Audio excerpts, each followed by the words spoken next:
out. Hello everyone, my name is Omotike, founder of Seamstress Lagos, and today we're going to be learning how to measure. So to learn how to measure, we're basically going to be needing a couple of things. A tape measure. Here I have with me a 120-inch tape measure. You can use a 60-inch tape measure and that's perfectly fine. You're going to need something to write with. So either you can use your phone or you can get just a paper and a pen.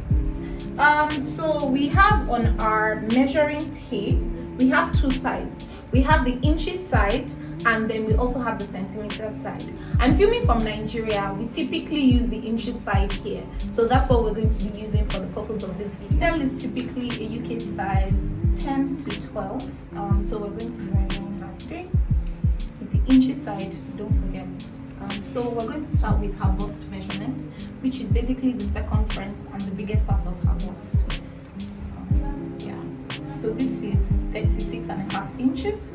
So we're going to move over to her waist, which is the smallest part of her waist, and that's about 29 inches.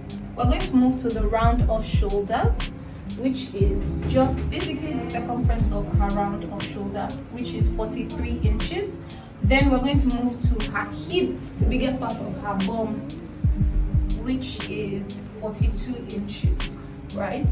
And then we're now going to move to the bust point, which is basically from your shoulder here to where the nipple point is, and this is 11.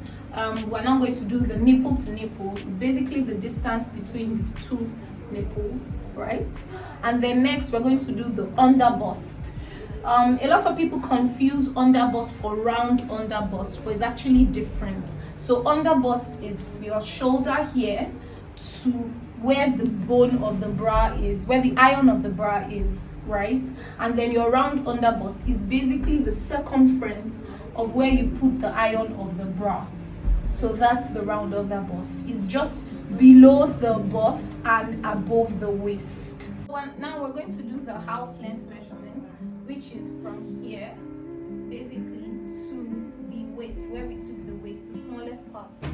So typically people measure half length to reach the navel, but it doesn't look flattering. So you can just take it a little bit, about 2 to 3 inches above the navel, and that should be fine for your half length. Then next we're going to do our blouse length. So it depends on your preferred blouse length. So it depends on what you're making. If you're making, for example, a crop top, you can leave it at your half length, or you want to make a blouse that is going to reach your hip side. So the next thing we're going to be measuring now is our sleeve length. So for the sleeve length, we're going to start with this. Our cap sleeve for her is about 4 inches. So it's basically your preferred measurement. This is short sleeve. This is elbow. This is 3/4, and this is wrist length for the sleeves. So it just depends on your personal preference. Then for the round sleeve, it's just going to be the circumference of her round arm. So this for this, then this for the elbow side, and this for the wrist side as well. But because of the ease of movement, when you want to measure for the elbow side, you can arc your hand like this and then measure it like this to just get the most accurate measurement. We're going to do the shoulder to the shoulder, so which is basically from here to here, and it's going to be this. So for her we have 16 inches, and then we're going to do back neckline. So how low you want your back to be depends on the type of garment you're making, your preference. So we're going to do our back waistline. So our back waistline is going to be from here to here.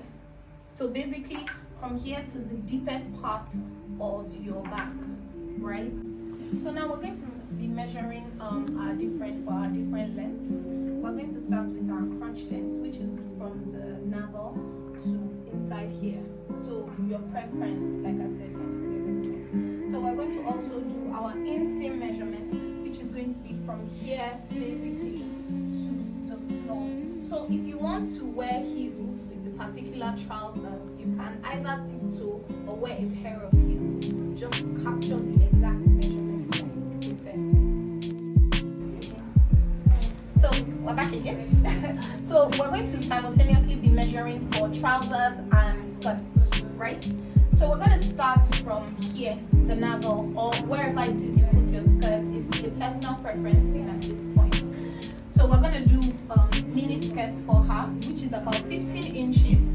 We're going to do above the knee, which is about 18 inches. We're going to do knee length, which is about 23 inches. We're going to do below the knee, which is about 29 inches.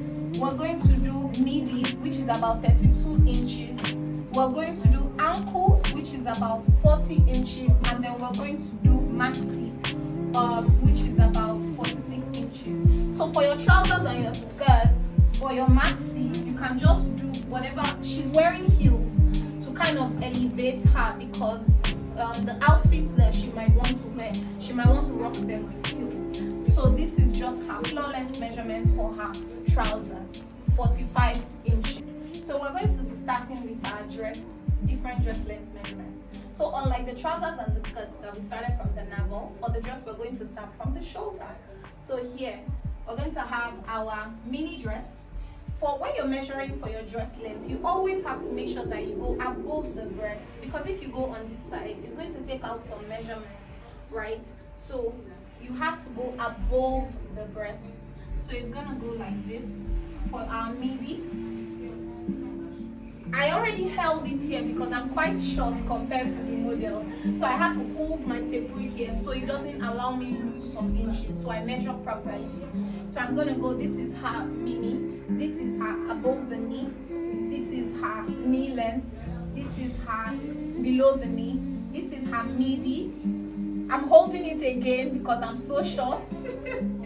This is her ankle, and this is her floor length / maxi. Please remember that she's wearing heels, so it just depends on your preference. So measurement is basically a